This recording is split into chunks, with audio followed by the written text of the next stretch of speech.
Pernahkah Anda terbangun di tengah malam, menatap langit-langit kamar, dan merasakan beban berat di dada Anda? Beban itu bernama kecemasan finansial.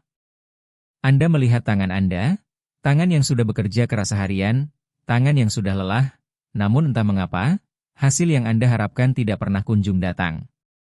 Anda melihat orang-orang di media sosial, atau mungkin tetangga Anda, yang tampak memiliki segalanya. Uang seolah-olah mengalir ke arah mereka seperti air sungai yang tenang. Sementara bagi Anda, uang terasa seperti pasir yang semakin erat Anda genggam, semakin cepat ia jatuh melalui sela-sela jari Anda. Mengapa? Apakah karena Anda kurang pintar? Tidak. Apakah karena Anda kurang beruntung? Juga tidak. Jawabannya jauh lebih sederhana, namun jauh lebih sulit untuk diterima. Anda sedang bertarung melawan dunia dengan senjata yang salah. Selamat datang di Minda Stoik. Di sini, kita tidak akan memberikan janji kosong tentang cara kaya dalam semalam. Kita akan mempelajari strategi mental dari manusia-manusia paling tangguh dan paling kaya dalam sejarah peradaban manusia. Pikirkan tentang Marcus Aurelius. Dia adalah penguasa kekaisaran Romawi, orang paling berkuasa di bumi pada masanya, dengan kekayaan yang tak terhitung jumlahnya. Pikirkan tentang Seneca, seorang penasihat kaisar yang memiliki kekayaan luar biasa, namun ia mampu tidur di lantai yang keras tanpa merasa takut kehilangan satu keping koin pun. Apa yang mereka ketahui, yang tidak Anda ketahui? Mereka memahami bahwa kekayaan bukanlah hasil dari pengejaran yang buta. Kekayaan adalah hasil dari kondisi pikiran yang sangat spesifik. Mereka memiliki rahasia yang tersembunyi tepat di depan mata Anda, namun tertutup oleh kabut ambisi dan nafsu yang berlebihan. Dalam video ini, saya akan membagikan 10 hukum stoikisme tentang kelimpahan. Ini bukan sekadar teori. Ini adalah pedoman hidup. Kita akan membahas bagaimana cara mengubah cara kerja otak Anda agar tidak lagi menjadi magnet bagi kemiskinan, melainkan menjadi magnet bagi kemakmuran. Namun, saya harus memperingatkan Anda. Video ini berdurasi panjang. Di dunia yang serba cepat ini, kemampuan Anda untuk tetap diam dan mendengarkan adalah ujian pertama bagi mentalitas kaya Anda. Jika Anda tidak bisa mengalokasikan 30 menit untuk masa depan finansial Anda, maka Anda memang belum siap untuk menjadi besar. Tapi, bagi Anda yang memilih untuk tinggal, bagi Anda yang mau mendengarkan hingga akhir, saya akan mengungkapkan satu hukum di pertengahan video ini. Hukum ketujuh. Ini adalah hukum yang paling paradoks. Ini adalah alasan mengapa orang-orang paling sukses di dunia tampak begitu santai, sementara Anda begitu stres. Saat Anda memahami hukum ketujuh, beban di dada Anda akan hilang, dan pintu-pintu peluang yang selama ini tertutup akan mulai terbuka satu persatu. Persiapkan diri Anda. Matikan semua notifikasi di ponsel Anda. Duduklah dengan tegak, atau berbaringlah dengan tenang. Jangan biarkan satu kata pun terlewatkan. Ingatlah, kemiskinan sejati bukanlah tentang apa yang tidak ada di dompet Anda. Kemiskinan sejati adalah ketika pikiran Anda tidak mampu melihat kelimpahan yang sudah tersedia bagi Anda. Mari kita hancurkan belenggu itu sekarang. Hukum pertama yang akan kita bahas akan mengguncang pondasi pemikiran finansial Anda selama ini. Mari kita masuk ke hukum yang pertama. Hukum pertama, harta adalah indifferent yang terpilih. Dalam filosofi Stoik, uang dikategorikan sebagai proekmena. Artinya, uang adalah sesuatu kue lebih disukai untuk dimiliki, namun tidak menentukan kebahagiaan sejati. Kesalahan terbesar orang miskin adalah mereka memuja uang seolah-olah itu adalah Tuhan. Saat Anda memuja uang, Anda menjadi budaknya. Anda akan takut kehilangannya, dan ketakutan itu akan membuat Anda mengambil keputusan bisnis yang bodoh.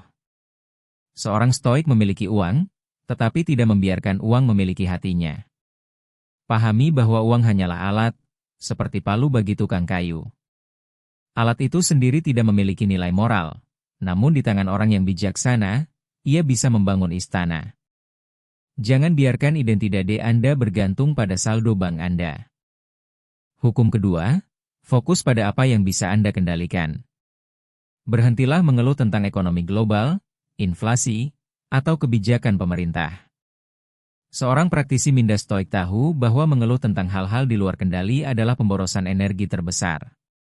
Fokuslah pada keterampilan Anda, disiplin Anda, dan bagaimana Anda memberikan nilai kepada orang lain. Pasar tidak membayar air mata Anda, pasar hanya membayar solusi yang Anda berikan. Jika Anda ingin dibayar mahal, berhentilah menjadi orang rata-rata. Tingkatkan kualitas diri Anda, maka pasar akan menyesuaikan diri dengan nilai Anda. Hukum ketiga, atarasia, ketenangan adalah modal utama. Anda tidak bisa menghasilkan keputusan besar jika pikiran Anda terus-menerus cemas. Kekayaan menuntut kejernihan. Latihlah ketenangan jiwa. Ketika Anda tenang, Anda bisa melihat peluang di saat orang lain sedang panik. Keuntungan terbesar dalam bisnis seringkali datang kepada mereka yang paling tenang di tengah badai. Ingatlah bahwa kepanikan hanya akan membuat Anda buta terhadap peluang yang tepat di depan mata Anda. Ketenangan bukan berarti tidak melakukan apa-apa, melainkan bertindak dengan akal sehat tanpa gangguan emosi yang meluap. Hukum keempat, latih kemiskinan secara sukarela. Sesekali, cobalah hidup dengan sangat sederhana. Makanlah makanan termurah, gunakan pakaian biasa, dan tinggalkan kemewahan. Tanyakan pada diri sendiri, apakah ini yang selama ini aku takuti? Jika Anda tidak lagi takut menjadi miskin, Anda menjadi orang yang paling berbahaya di pasar. Anda akan memiliki keberanian untuk mengambil risiko besar yang dihindari oleh orang lain karena mereka terlalu takut kehilangan gaya hidup nyaman mereka. Keberanian sejati lahir ketika Anda menyadari bahwa Anda tetap bisa bahagia meski hanya memiliki sedikit harta. Hukum kelima, waktu adalah aset yang tidak bisa kembali. Banyak orang menukar seluruh waktu mereka demi uang, hanya para menyadari di akhir hidup bahwa mereka tidak pernah benar-benar hidup. Seorang stoik mencari kekayaan untuk membeli kebebasan waktu. Jika pekerjaan Anda menghasilkan uang tetapi merampas seluruh waktu Anda untuk berpikir dan bernapas, Anda sebenarnya sedang merugi. Kekayaan sejati adalah kemampuan untuk bangun di pagi hari dan memutuskan apa yang ingin Anda lakukan hari ini tanpa tekanan dari orang lain. Jangan habiskan masa muda Anda hanya untuk mengumpulkan emas yang tidak sempat Anda nikmati. Hukum keenam, kekayaan internal melahirkan kekayaan eksternal. Isi kepala Anda sebelum Anda mengisi dompet Anda. Pengetahuan, karakter, dan integritas adalah aset yang tidak bisa terkena inflasi atau dicuri oleh pemerintah. Jika Anda memiliki mentalitas yang benar, bahkan jika Anda kehilangan semua harta hari ini, Anda akan bisa membangunnya kembali dalam waktu singkat. Dunia ini bisa mengambil rumah Anda, tapi tidak bisa mengambil kapasitas Anda untuk membangunnya kembali. Investasikan waktu Anda pada buku, pemikiran, dan disiplin diri. Hukum ketujuh, hukum detachment atau pelepasan. Inilah inti dari semua yang kita bahas. Uang memiliki sifat seperti bayangan. Jika Anda mengejarnya, ia akan terus lari. Namun, jika Anda berjalan ke arah yang benar, ia akan mengikuti Anda dari belakang. Banyak orang gagal karena mereka bekerja dengan energi kelaparan dan ketakutan. Saat Anda sangat membutuhkan uang untuk merasa berharga, Anda memancarkan sinyal kelemahan. Dalam negosiasi, Anda akan terlihat putus asa. Dalam investasi, Anda akan terburu-buru karena rakus. Hukum ini memerintahkan Anda untuk bekerja dengan intensitas tertinggi, tetapi tetap tidak peduli pada hasilnya. Berikan nilai terbaik karena itulah standar keunggulan Anda. Saat Anda melepaskan keterikatan pada hasil finansial, secara paradoks, uang akan mulai mengalir deras karena Anda bekerja dengan kejernihan total. Hukum ke-8, integritas adalah mata uang tertinggi. Di dunia yang penuh dengan penipuan, orang jujur adalah kelangkaan yang sangat mahal harganya. Membangun kekayaan dengan cara yang tidak jujur adalah seperti membangun rumah di atas pasir.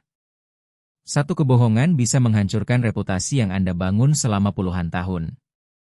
Seorang stoik tahu bahwa tidur nyenyak di malam hari lebih berharga daripada keuntungan haram. Kejujuran akan membawa Anda pada peluang-peluang jangka panjang yang jauh lebih menguntungkan daripada sekadar mencari keuntungan singkat yang kotor. Hukum ke-9, amor fati, cintai setiap kerugian. Jika Anda kehilangan uang, katakan amor fati. Cintailah takdir itu. Mungkin itu adalah pelajaran yang Anda butuhkan agar tidak kehilangan jumlah yang lebih besar di masa depan. Jangan habiskan waktu untuk menyesal. Bangkitlah, pelajari kesalahannya, dan terus melangkah. Kegagalan adalah pupuk bagi kesuksesan masa depan. Jangan biarkan satu kegagalan finansial membunuh semangat hidup Anda. Terimalah kenyataan, lalu ubahlah menjadi kekuatan. Hukum ke-10, kontribusi pada kosmos. Tujuan akhir dari minda stoik adalah menjadi berguna bagi sesama.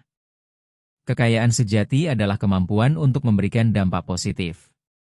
Semakin banyak masalah orang lain yang Anda selesaikan, semakin besar hadiah yang akan dikembalikan oleh alam semesta kepada Anda. Jangan menjadi bendungan yang menahan air, jadilah sungai yang mengalirkan keberkahan. Saat tujuan Anda adalah melayani dunia, dunia tidak akan membiarkan Anda kekurangan. Kini Anda telah memahami 10 hukum ini. Terutama hukum ke-7 yang akan membebaskan jiwa Anda dari perbudakan keinginan. Ingatlah, menonton video ini hanyalah awal. Perubahan nyata terjadi di luar sana, di kehidupan nyata Anda, saat Anda mulai mengubah cara Anda bereaksi terhadap uang dan tantangan hidup. Jangan biarkan kemiskinan pikiran menghalangi potensi besar yang ada di dalam diri Anda. Anda diciptakan untuk menjadi tuan atas hidup Anda sendiri. Jika video ini memberikan cahaya baru bagi Anda, berikan tanda bahwa Anda siap untuk berubah. Tulis di kolom komentar, "Saya adalah tuan atas pikiran saya." Terima kasih telah mendengarkan hingga detik terakhir. Tetaplah tangguh, tetaplah bijaksana. Sampai jumpa di perjalanan berikutnya.